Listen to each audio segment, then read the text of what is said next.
let's unpack this. 500 million people globally, that's 584 million to be exact, are expected to be tuning into podcasts monthly this year. Wow. And in the US, it's even more concentrated, right? Like over half of everyone age 12 and up hitting play every month. Yeah, those numbers are just massive. They really are.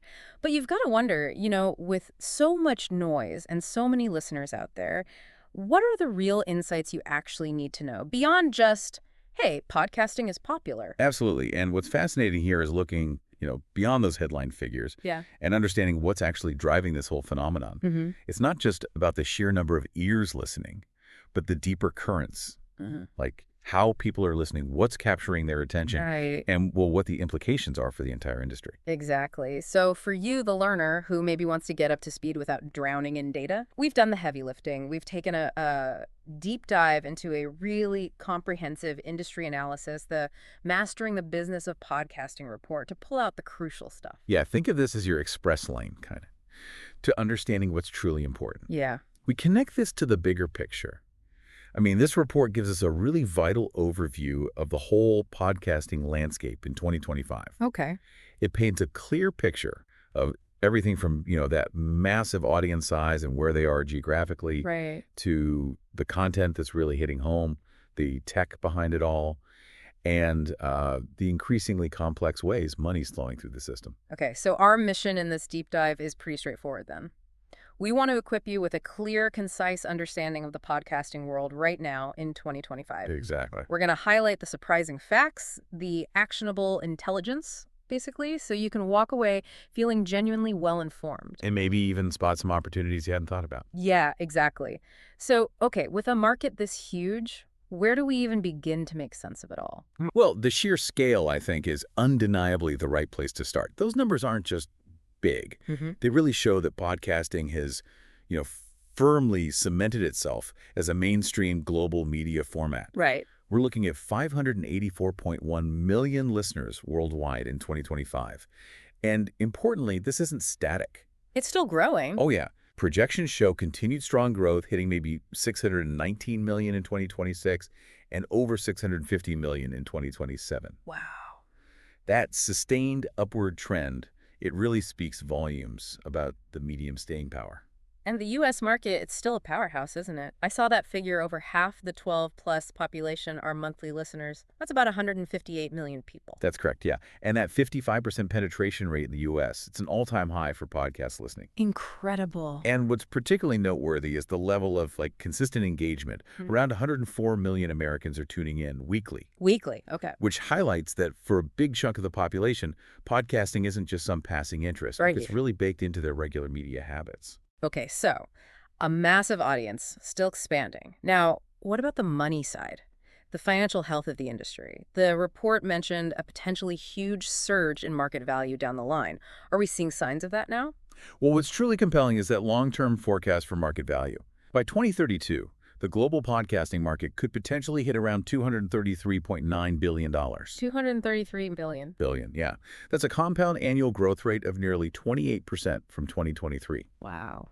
And it's crucial to realize this huge number includes way more than just advertising revenue. Okay. It covers all sorts of monetization strategies and, the strategic role podcasting is playing in the wider media world. That really shows the long-term confidence in the space, doesn't it? So just thinking about sheer listener numbers globally, who are the biggest players, is it still the U.S.? In absolute numbers, yes, the United States leads, then China, and then Brazil. Okay.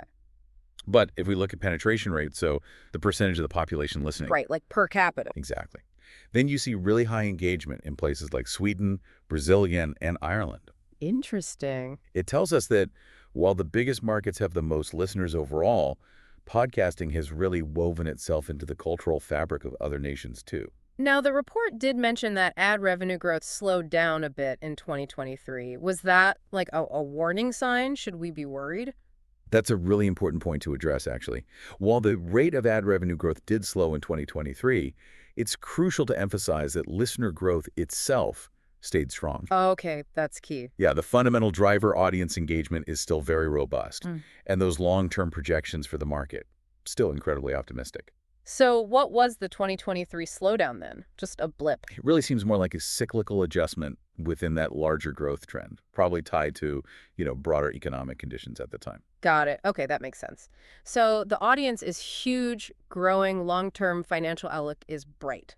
Let's dig into where the money is coming from right now. Still mostly ads, right? Yes, advertising is definitely still a significant revenue driver, and the projections for 2025 look pretty positive again. Okay. The U.S. market is expected to see about $2.55 billion in ad spend, which is up nearly 12%. Nice rebound. Yeah, and globally, it's projected around $4.46 billion, up almost 11%.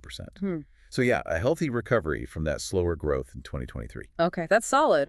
What's behind this renewed confidence from advertisers, do you think? Well, several key factors. First, obviously, the growing listener base just means more potential reach. Sure. Second, there's just growing sophistication and confidence in podcasting as a really effective marketing channel. Hmm.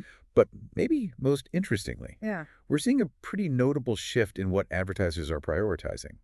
Brand building now accounts for 61% of podcast ad revenue. 61%. Wow, that's up quite a bit from, wasn't it under 50% just a few years ago? Exactly. It was 48% back in 2021. It's a substantial change. So podcasts are really being seen now as powerful tools for more than just like immediate sales or clicks. Precisely. Advertisers are increasingly valuing podcasts for those, upper funnel goals, building brand awareness, creating positive brand perceptions. Mm-hmm. They're tapping into that intimate, often trusted relationship between listeners and hosts.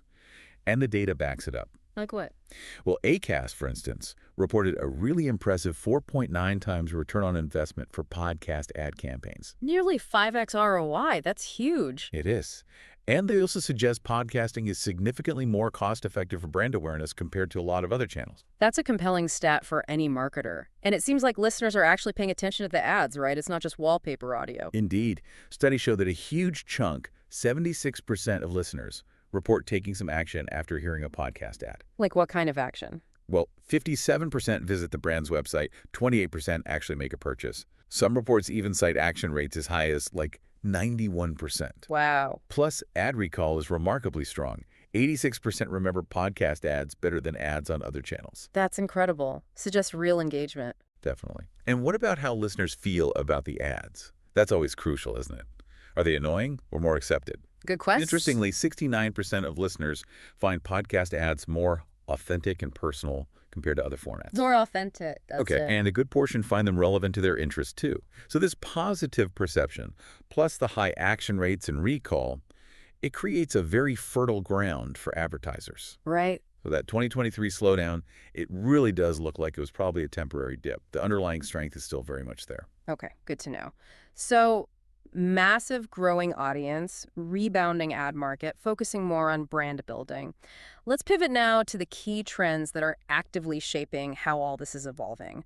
What are the big shifts we need to be watching? Yeah, there are several really interconnected trends reshaping things in 2025. One of the most obvious ones is the rapid rise of video podcasting. Ah, yes. Video, a substantial chunk of the U.S. audience, maybe around 40% of weekly listeners, now actually prefer consuming podcasts in a video format. 40%. That's huge. And it makes sense, I guess, with platforms like YouTube being so dominant for video generally. Precisely. YouTube has definitely emerged as a major platform for podcast consumption, yeah. And Spotify's also been making big moves in video podcasting. Right? What's interesting, though, is that creator adoption is lagging a bit. Only about 17% of podcasters are apparently recording video. A gap there. Yeah, suggests a potential opportunity for creators, maybe. While video was under 10% of ad revenue in 2023, its growing popularity points to significant future potential. Video is definitely one to watch. What else is really shifting the ground? The report mentioned AI quite a bit, artificial intelligence. Oh, absolutely. AI is becoming increasingly integrated into pretty much every part of podcasting. How so? Well, you've got AI tools for production efficiency, things like automated transcription, audio enhancement to clean up sound, Okay. even editing tasks like spotting and removing filler words, mums and ahs. That could save a lot of time. Totally. And beyond the technical side, AI is also helping with content creation itself, brainstorming ideas, drafting initial scripts, optimizing show notes for SEO. Right, making things more discoverable. It sounds like AI is really streamlining a lot of that traditional behind-the-scenes work. Exactly. Plus, AI algorithms are getting better at personalized content recommendations for listeners. Helping discovery. Yeah. And AI is also becoming really integral to programmatic advertising. allowing for much more precise targeting and optimization. Wow. The AI-enabled podcasting sector, I think, is predicted to be worth around $3 billion in 2024, with something like two-thirds of podcasters already using AI tools. So it's already widespread. Yeah, it underscores the transformative impact AI is having right now. Definitely a powerful force changing the game. The report also talked about programmatic advertising maturing. What does that evolution look like? Right, so programmatic advertising, especially dynamic ad insertion DAI, that's become the main way ads get delivered in podcasts. It accounts for like the vast majority of ad revenue, 80–90% maybe. Okay. The trend now is towards even more sophistication. AI is playing a bigger role in optimizing ad buying and placement, using first-party data and context to target campaigns better. Hmm. There's also more integration with other digital channels, like connected TV, and alongside that, a much bigger focus on brand safety and providing transparent, reliable ROI measurement for advertisers. So more data-driven, more precise, getting more aligned with the rest of digital advertising. Yeah, exactly. It's bringing podcast advertising more into the mainstream digital ad marketplace. Okay. That makes sense from the advertiser side. What about the actual content being made? Any trends in the types of podcasts gaining traction or how they're structured? Absolutely. As the space gets more mature and, frankly, more crowded, Yeah. there's a growing emphasis on really niche content, catering to very specific interests and building dedicated communities around those passions. The riches are in the niches idea. Kinda, yeah. Cultivating and nurturing those loyal listener communities through active interaction. That's becoming a key differentiator, a crucial strategy for keeping listeners. Right. We're even seeing growth in like local podcast communities. It highlights this broader trend towards deeper connections. It's almost like podcasting is enabling these smaller, tighter groups around specific topics or even locations. Exactly. And that ties right into another big shift, the integration of the creator economy within podcasting. Meaning? We're seeing podcasters increasingly acting as multi-platform creators, extending beyond just audio into video, newsletters, social media, maybe even merch. Okay. The focus is shifting towards longer-term brand partnerships and diversifying revenue streams beyond just traditional ads. So podcasters becoming more like full-fledged media entrepreneurs using multiple channels. Precisely. Yeah. And one final point here. There's a really notable strategic shift in how success is measured. How so? The focus is moving away from just raw download numbers, Yeah. which can be a bit misleading sometimes, towards prioritizing audience retention and deeper engagement metrics.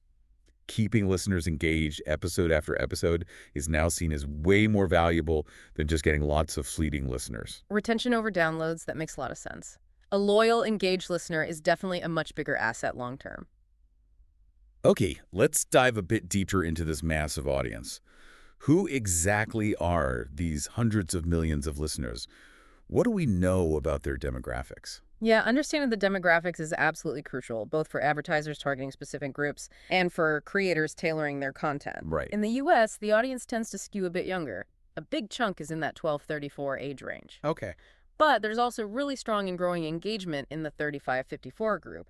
And interestingly, we're seeing more listeners aged 55 plus among, and even among kids 6–12. So it's broadening out across all ages. Yeah, it seems like podcasting's appeal is becoming more universal. What about gender balance? Still mostly male. It's generally quite balanced in the U.S. Some data might show a slight male skew overall, but female listenership is substantial and growing steadily. Okay. In fact, some studies suggest women might even listen to more episodes per week on average. So high engagement there. That's interesting. And socioeconomic factors, income, education. On average, U.S. podcast listeners tend to be more affluent and more highly educated than the general population. Mm-hmm. A significant percentage have household incomes over $75,000, and a lot hold college degrees. Which is why advertisers like them, presumably. Exactly. They represent a digitally savvy consumer base with considerable purchasing power. And the report also mentioned increasing diversity. Absolutely. Monthly listening rates are notably high among Hispanic, Asian, and African American populations, often exceeding the rates among white listeners. That's a positive trend. Yeah, it reflects a much more inclusive and diverse listener base than maybe, say, a decade ago. It really sounds like the U.S. podcast audience is a pretty attractive demographic across the board. Now, let's think about how and when people are actually listening. What are their habits like? Understanding these consumption habits is just as vital. Smartphones are, unsurprisingly, the main device, Maybe 70–75% of listening happens there. Makes sense. And multitasking is huge. Most listeners are doing other things, Yeah. chores, commuting, working out, even working. Right. Interestingly, though, a lot of listening still happens at home, nearly half. It's that ability to listen passively while doing other things, isn't it? That's a key advantage over visual media. Exactly, and people are dedicating serious time. Weekly listeners often tune in for 6 hours or more, on average. 6 hours a week? Yeah, consuming multiple episodes from various shows. What's also striking is the loyalty and engagement. How so? Listeners tend to follow multiple shows at once. The average is something like 8 shows per week, and they have high episode completion rates. Mm. It's just a really lean-in, invested audience. And why are they tuning in? What are the main motivations? Well, entertainment is definitely a big one, but learning new things and staying informed are also major drivers. Okay. People use podcasts to keep up with news in their areas of interest, for relaxation, escapism, and also just to feel a connection with hosts or communities. Mm-hmm. So it's a really diverse range of motivations, showing the multifaceted role podcasts play in people's lives. So it's not just background noise. People are actively using podcasts for information, connection, personal growth. Now, with so many shows out there, how are people actually finding new ones? Where do they discover podcasts? Yeah, the platform landscape is pretty dynamic and kind of fragmented, actually. Right. In the U.S., YouTube has really emerged as a leader for weekly podcast usage, followed closely by Spotify, then Apple Podcasts. YouTube first. Interesting. Yeah, those three account for the majority of primary listening. Huh. But others like Pandora, Amazon Music, also have significant shares. And Spotify's growth has been huge, hasn't it? Remarkable, yeah. Really challenging Apple's longtime dominance.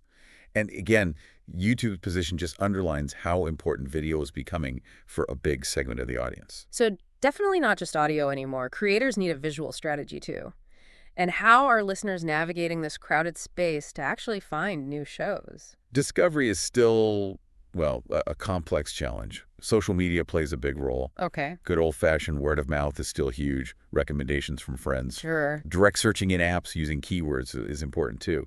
And recommendations from hosts of other podcasts people like, or even ads for podcasts on other audio shows. Right.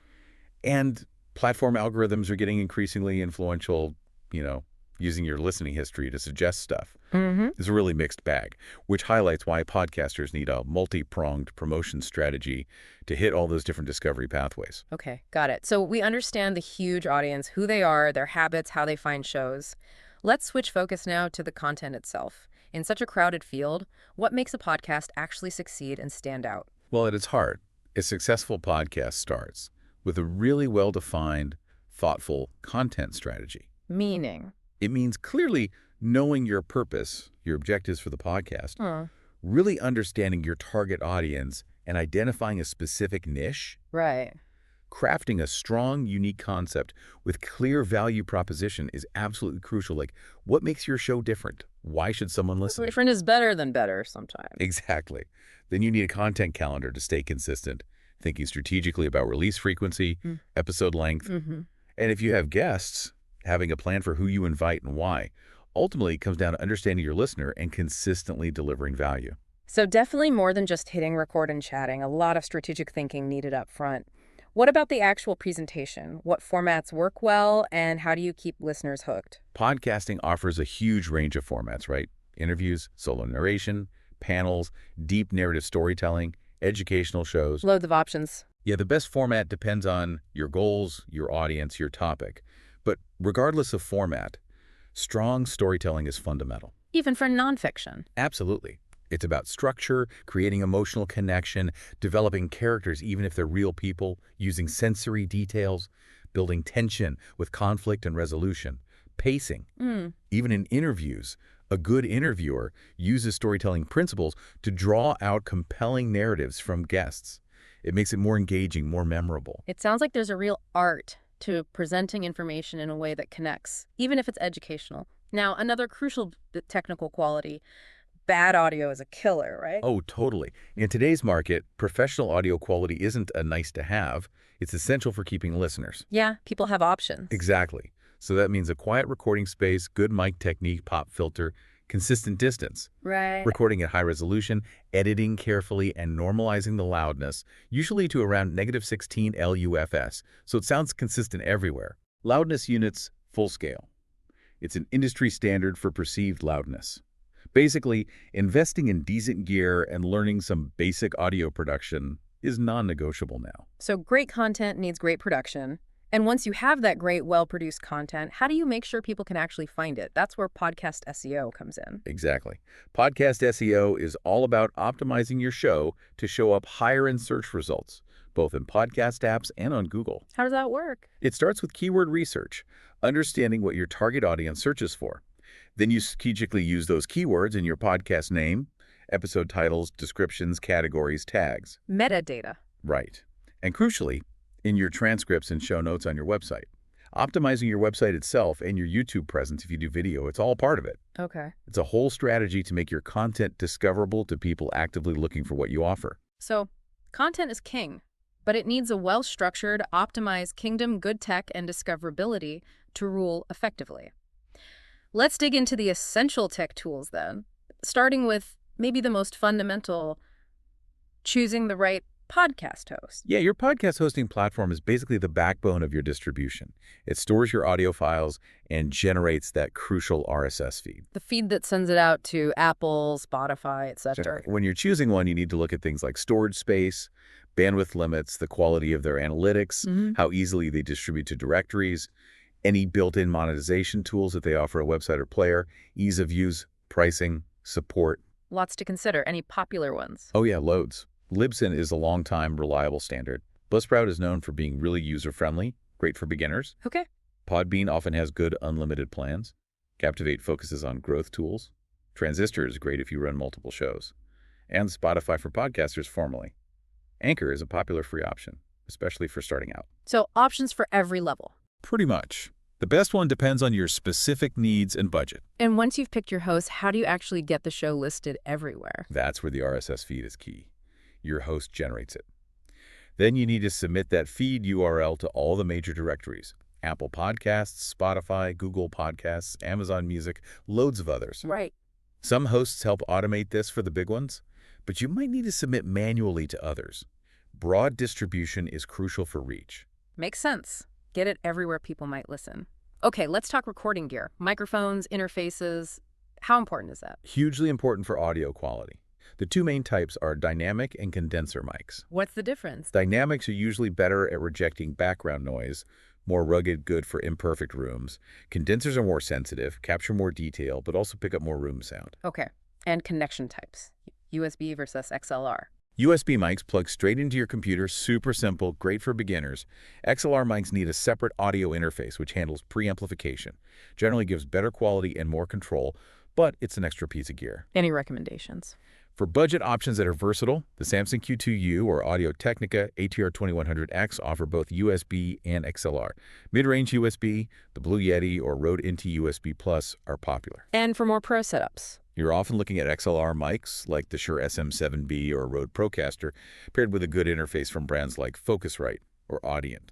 Or all-in-one units like the Rodecaster Pro 2 are great for more complex setups.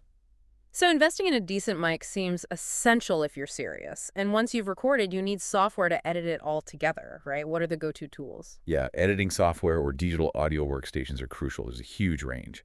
Audacity is a great free open source option for basic to intermediate stuff. Okay. Descript is really interesting. It uses text-based editing with lots of AI features. Great for spoken word. Text-based editing.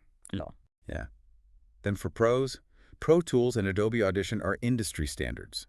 Logic Pro and GarageBand are popular for Mac users. Reaper is customizable and affordable. Hindenburg is specifically designed for spoken word. And simpler options? Alitu is web-based, automates a lot of tasks. And platforms like Riverside.fm focus on high-quality remote recording with built-in editing. Lots of choices depending on your needs and skill level. And AI is popping up in editing too. Oh yeah, massively. Yeah. Tools like Descript really leverage AI. It's making professional-sounding editing much more accessible. It's amazing how AI is touching everything. Beyond editing, where else is it being used in podcasting? All over the place, really. Yeah. It can help with brainstorming content ideas, even drafting initial scripts. Okay. We mentioned audio enhancement and automated post-production. AI-powered transcription is huge for accessibility, show notes, repurposing content into text. Right. It can summarize content for teasers or social media. There's even text-to-speech and voice cloning tech emerging. Well, that brings up ethical questions, obviously. Yeah. And AI is driving more personalized listener recommendations and dynamic ad insertion based on listener profiles. Wow. The benefits for efficiency and quality are huge, but yeah, we need to be mindful of limitations, potential bias, and those ethical concerns, especially around voice cloning. Absolutely. It's incredible how much tech is involved now. Mhm. Okay, let's shift to the big question for creators. Making money. How do you actually monetize a podcast effectively? Well, advertising is still one of the main, most established ways. Yeah. Inserting ads, pre-roll, mid-roll, post-roll. Before, Okay. during, or after the content. Exactly. These can be host-read ads, which often work really well because of that host-listener connection. Mm-hmm. Trust Or factor. produced ads supplied by the brand. Mm-hmm. Pricing is usually CPM, cost per thousand downloads or impressions. And rates vary a lot. Oh yeah, depends on audience size, demographics, ad placement, ad length, host influence, the podcast topic. Yeah. Lots of factors. And dynamic ad insertion, DAI, is the main tech used to deliver these ads now, allowing for more flexibility and targeting. Revenue potential definitely varies by genre too. So traditional advertising is still key. But we also talked about programmatic evolving. How's that changing things? Programmatic, mostly via DAI, is getting much more sophisticated. AI is optimizing the ad buying and placement, using listener data and context for better targeting. Right. With things like third-party cookies declining, there's more focus on first-party data with consent, of course, and contextual relevance. Mm-hmm. We're seeing more integration with other digital channels and a big push for clearer measurement of performance, brand safety, ROI. Even things like shoppable ad formats are emerging. Shoppable ads in podcasts. Interesting. It sounds like it's becoming much more data-driven and integrated like the rest of digital marketing. But what about creators who don't have huge audiences for big advertisers? What other options are there? Diversifying revenue is really key for long-term sustainability, regardless of size, actually. Premium content and subscriptions are a growing trend, offering ad-free versions, bonus episodes, early access, private communities, live Q&As. Right, through platforms like Patreon or Apple subscriptions. Exactly. Apple, Spotify subscriptions, Patreon, Substack, they provide the tools. Selling branded merchandise can work well too, especially with engaged fans. T-shirts, mugs, that kind of thing. Yeah. Live events, virtual or in-person, can generate ticket revenue and build community. Affiliate marketing, recommending products and getting a commission is another route. Okay. And if podcasters have their own products or services like courses or coaching, the podcast becomes a powerful marketing engine. Pat Flynn is a classic example. Right. And finally, just asking for direct donations. For many independent creators, listener support is really meaningful, so a mix of strategies is often best. It's good there are so many pathways beyond just ads, but for creators and advertisers, how do you actually know if any of this is working? How do you measure success? Yeah, measuring success means looking beyond just downloads. Advertisers use a mix of things: promo codes, vanity URLs, pixel tracking to see website visits after an ad, Right, trying to connect the dots. brand lift studies, listener surveys, website analytics, sales data. Attribution in audio is tricky, so it's usually a multi-pronged approach. And for the podcasters themselves, what should they track? Key performance indicators, or KPIs, would include things like reach unique listeners, subscriber growth, engagement is huge, consumption rate, listen-through rate, audience retention over time. How much people listen and do they stick around? Exactly. Understanding your audience profile, tracking performance across different platforms, community growth and activity, and of course, revenue from all your streams. Got it. The IAB, the Interactive Advertising Bureau, sets industry standards for measurement. But the main thing is focusing on metrics that show real engagement and business impact, not just vanity numbers. Track the right things. Okay. Now, let's talk about actually getting those listeners in the first place, and just as importantly, keeping them coming back. What are the best ways to build and engage an audience?